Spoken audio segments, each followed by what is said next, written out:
Hi.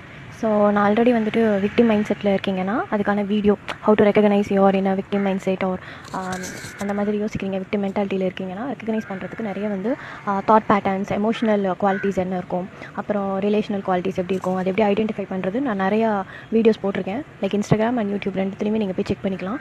So அதெல்லாம் பார்த்துட்டு அதுக்கப்புறம் இந்த வீடியோ பாருங்கள், ஹவு டு ஓவர் கம் அப்படின்னு சொல்லிட்டு. நான் ஏற்கனவே வந்து வீடியோ வந்து எடுத்திருக்கேன், இன்னொரு வீடியோ இந்த victim mind set overcome பண்ணுறதுக்கு. இது வந்து next step. Okay, so first விக்டிம்னு நீங்கள் ஃபஸ்ட்டு உங்களை ஐடென்டிஃபை பண்ணிட்டீங்களா, இந்த குவாலிட்டிஸ் எல்லாம் இருக்குதுன்னு உங்களுக்கு தெரிஞ்சிருச்சா? ஸோ இனிமேல் நீங்கள் விக்டிம் இல்லை. ஓகே, ஏன்னா நீங்கள் அதை ஐடென்டிஃபை பண்ணிட்டீங்க, நீங்கள் அக்செப்டும் பண்ணிக்கிட்டீங்க. உங்ககிட்ட இருக்க தப்போ இல்லை நீங்கள் பண்ணுற விஷயங்கள், உங்கள் தாட்ஸ் இப்படி தான் இருக்குது, உங்கள் எமோஷன்ஸ் இப்படி இருக்குது, எல்லாமே நீங்கள் புரிஞ்சுக்கிட்டீங்க, அண்டர்ஸ்டாண்ட் பண்ணிக்கிட்டு அதை அக்செப்ட் பண்ணிவிட்டு you are ready to change no.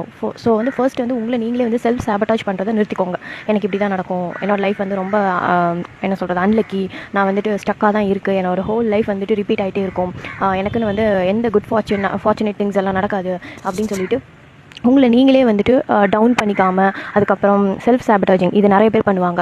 அதாவது உங்களுக்கு மட்டும்தான் உலகத்துலேயே வந்து உங்களுக்கு மட்டும்தான் கெட்டது நடக்கிற மாதிரியும், என்ன சொல்கிறது, சுற்றி இருக்க எல்லாருமே நல்லா இருக்காங்க, ஆனால் நீங்கள் மட்டும் ரொம்ப கஷ்டத்தில் அப்படியே ஒரு குழிக்குள்ளே இருக்கிற மாதிரி ஃபீல் பண்ணிட்டு இருப்பீங்க. ஸோ இனிமேட்டு நீங்கள் அப்படியே இல்லை அப்படின்னு சொல்லிட்டு, எனக்கு அதெல்லாம் நடக்காது அப்படின்னு சொல்லி, I am not that person, இதுக்கு முன்னாடி நான் ரியாக்ட் பண்ண பர்சன் கிடையாது அப்படின்னு உங்களுக்கு நீங்களே சொல்லிக்கோங்க. ஓகே, பிகாஸ் இந்த இமேஜினேஷன் மூலிமா தான், இந்த திங்கிங் மூலிமா தான் உங்கள் ரியாலிட்டி வந்து க்ரியேட் ஆகுது. ஸோ நீங்கள் தான் க்ரியேட்டர், உங்கள் லைஃபுக்கும் சரி உங்கள் வேர்ல்டுக்கும் சரி உங்கள் உலகம் எதுன்னு நீங்கள் தான் தீர்மானிக்க போகிறீங்க இல்லையா? உங்கள் சுச்சுவேஷனாக இருக்கட்டும், எல்லாமே நீங்கள் தான் வந்து உங்களுக்கு அந்த ரைட்ஸ் இருக்குது, அந்த பவர் இருக்குது. ஓகே, என்ன வேணால் நீங்கள் க்ரியேட் பண்ணிக்கலாம். அப்படி இருக்கும்போது you are the creator of your life. Okay, creator of your life. So நீங்கள் என்ன பண்ணுங்கள், டேக் கண்ட்ரோல். ஓகே, நீங்கள் வந்து இனிமேட்டு என்னோடய லைஃப்பை வந்து நான் மற்றவங்க கையில் கொடுத்துட்டு சும்மா உட்காந்துட்ருக்க மாட்டேன். லைக் வந்து யாரோ வந்து என்னோடய லைஃப்பில் வந்து கேம் ஆடட்டும், இல்லை என்னவோ பண்ணட்டும், அவங்க வந்து என்னோட பொம்மை மாதிரி ஆட்டி வைக்கட்டும் அப்படின்லாம் இல்லாமல், இதுக்கு மேலே எனக்கான டிசிஷன்ஸ் நான் எடுப்பேன்.